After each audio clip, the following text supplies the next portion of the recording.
Welcome back. You're listening to Get Real with Bob and Stacy, and you're joining us for our Leaders and Legends segment. Our guest is Tino Diaz, Managing Director of America's Homeowner Alliance. Welcome to the show, Tino. Thank you so much. It's a pleasure to be with you.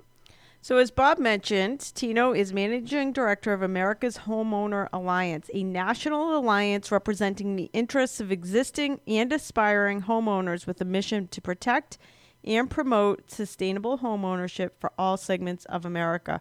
First, Tino, tell us all about America's Homeowner Alliance. What does the organization do?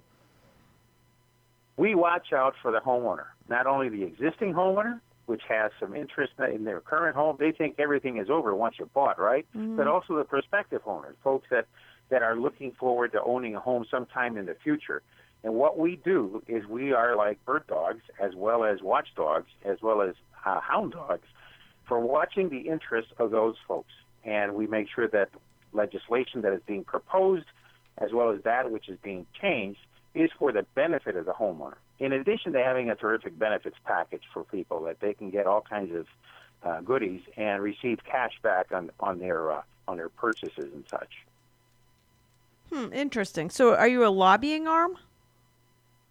Yes, we will actually, I wouldn't say we lobby, but I would say that we go and talk to our regulators and legislators on behalf of the homeowners of America. People think of that as lobbying, but we've got to have a voice for homeowners. There has not been a voice for homeowners in America before this institution. We had to create it because so many of us are being damaged by the policies and procedures that are being put in place. And home ownership is decreasing as a result of those things that have been put in place over the last 10 years.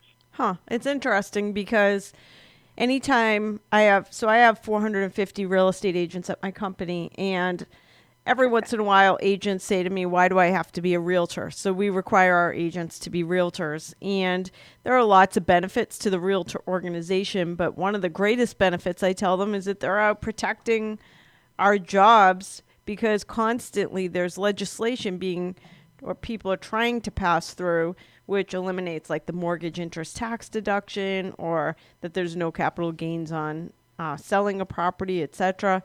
So first, yes. my question. And guess what? Yes. When you have the voice of the actual homeowners, which is the power behind it, these are the folks that vote.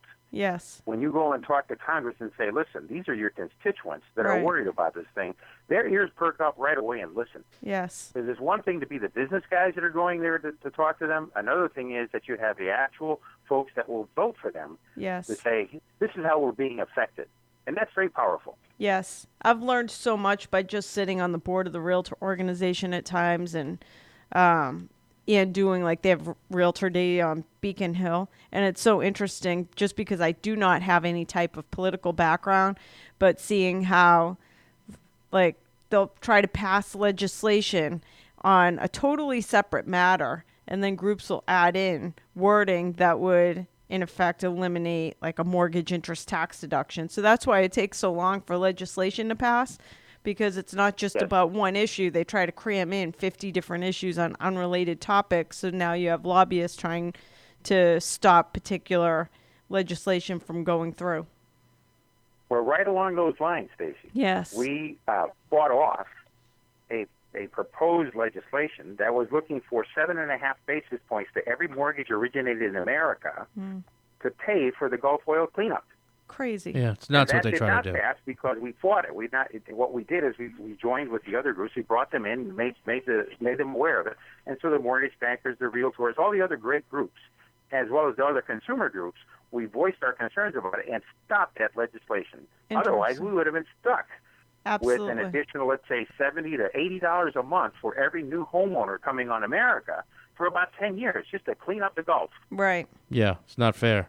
So not fair at all. So you have your coalition or alliance is for homeowners. I'm in the real estate business. Bob is in the mortgage business. So our interests are all very much aligned.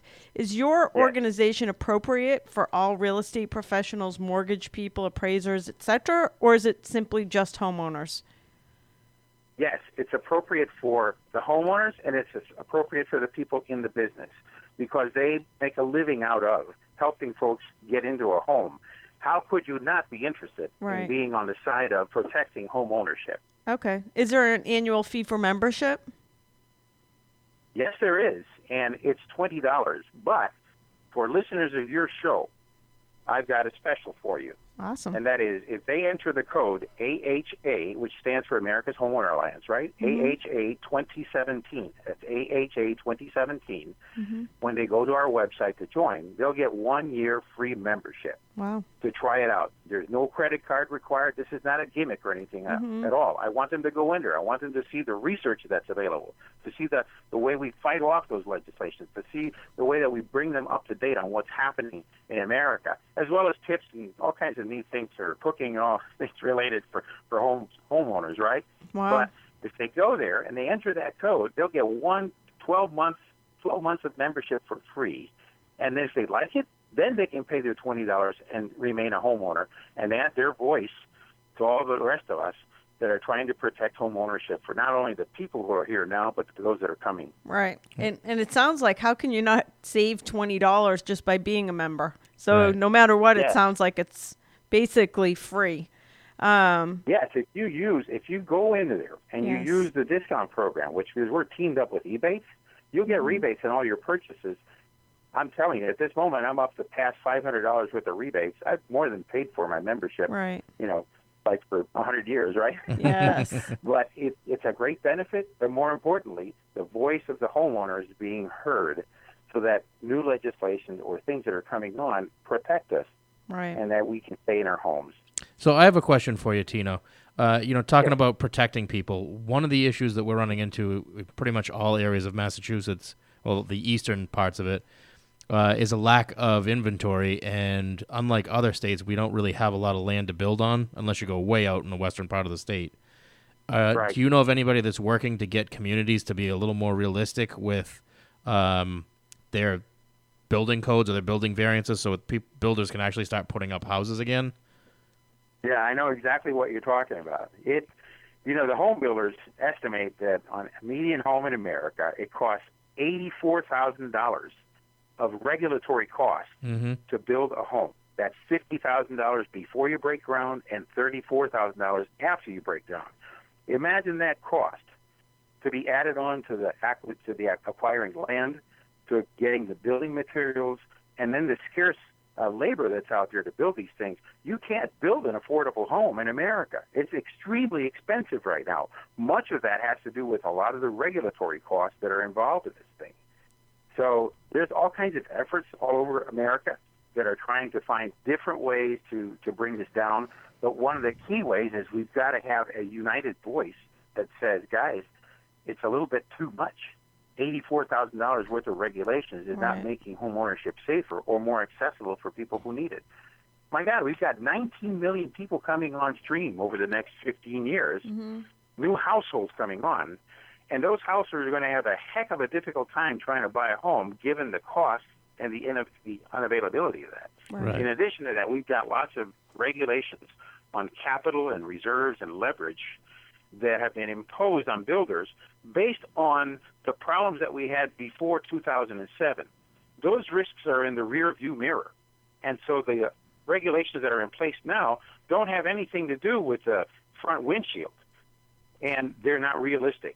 So lots of folks, community banks that could have been able to build are unable to do those loans because of the current regulations, which is another reason we lack a lot of inventory. Right. So you're talking about regulation on the builders? It's not only on the builders, but everybody concerned. Builders as well as the community bank. Community banks can't do those loans because their regulatory environment is really tough on them to lend to what they normally used to do in the past. I think that was prevalent across the board in mortgages. I think that the Consumer Protection CFPB basically, was designed to protect consumers, but it's now gone in the opposite direction, that they're actually making it impossible for good customers to be able to buy real estate. And expensive. Yeah. Very expensive. And, there's a lot of property out there as well, Bob, and it's particularly Stacy's real estate side, there's lots of property out there that's available that comes in as properties have been foreclosed upon, trying to bring it back into the market. Mm-hmm. And they have these first look and see programs for families. There's like 30 days. Those things are basically shelved. By the time the family gets a chance to look at it, there's just a few days remaining on those. Right. And they're usually bought up by investors. So those first look and see programs need to be extended at least 120 days, 180, Right. so that families do have a shot at being able to buy it and finance it, because lots of the cash buyers are crowding out folks. We saw that historically. Many of the families that could have been replaced into those properties have not been able to, because they were crowded out by people who had cash in hand. Right. George America can't buy without financing. And they have been placed at a disadvantage by the regulatory environment and the policies that are in place right now. We've got to stop that. So you say that the AHA has several key issues. Tell us about the three major issues in order to help build awareness for the concerns, or was the regulatory, basically the regulatory stuff part of that? I've got like 7 of them, but I'll start off one. Number one is the housing inventory crisis that Bob mentioned. That's number one. There's just not enough out there. And as a result of that, house prices are being driven up because there's a lot of folks that want to buy and there's not enough to sell. So there's a disequilibrium. There's less supply, more demand, and prices are being driven up. That's not good. We've got to stop that. The second thing is the access to credit. The alternative credit scoring models that are available today. In other words, there are different models that have come out, but we're using old models to qualify people. Right. Those don't open the window for folks that are credit worthy, but don't qualify because those old models are not picking up your rental payments, your utility payments, which show that you pay well. You just choose not to use credit. And ethnically, there's many groups that don't do that. They'd rather pay their bills on time, but it's not reflected in their credit score. So they're being crowded out. They're being taken out. They don't even appear on the map. So we've got to change that as well. And we've got to see a reduction in the fees that are being charged by Fannie and Freddie. FHA reduced its fees twice in the past few years, and their loans don't perform as well as Fannie's and Freddie's. Fannie's and Freddie have much better portfolios today. They've taken on less risk. They've upped the credit score of the people that they lend to. They have more down payments than they had before. It's a safer environment in which they work, and yet they don't even lower their fees. In fact, they heighten them. So those are 3 key things that are affecting people that could get people back into home ownership. More homes, better access to the credit, and a reduction in the cost, because you basically take people out when it's more expensive. Now, you've been in real estate since 1975, and you watched the 2007 to 2008 housing crisis unfold. Why do you think 10 years later we're still struggling to recover from that? What has to happen? Lots of the regulations that were put in place were put there after the horse got out of the barn. And so much of the regulation is a look back. It's a rear view mirror kind of thing, as opposed to the reality of going forward. We had credit going crazy. There are loans being put on the books that should not have been, because people were being lent money because they were just breathing, right, and they had a paycheck. All those things have been, in a sense, corrected.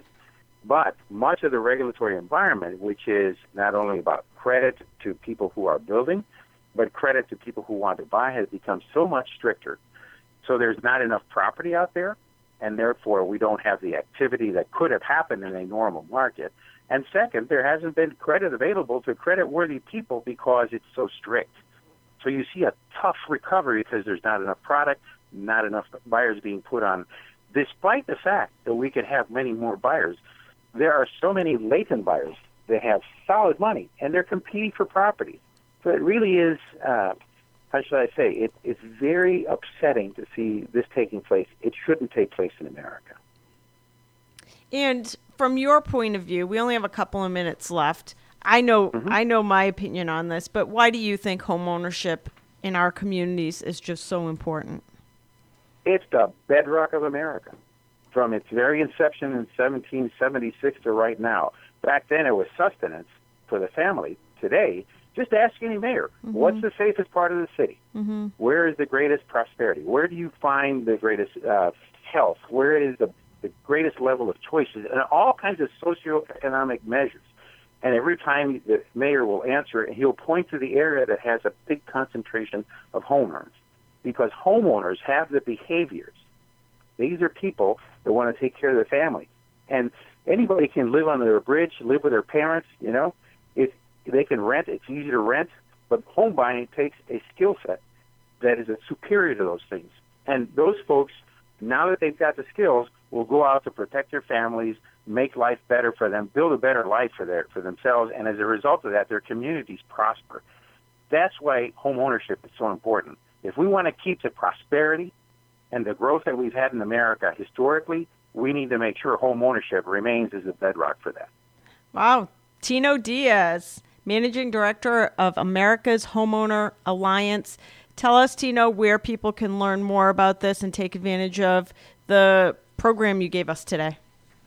Okay, so you go to myaha.com or myaha.com. Go to myaha.com, and when you go there and join, you can join for free using the code AHA 2017. Again, that is AHA 2017 for your listeners.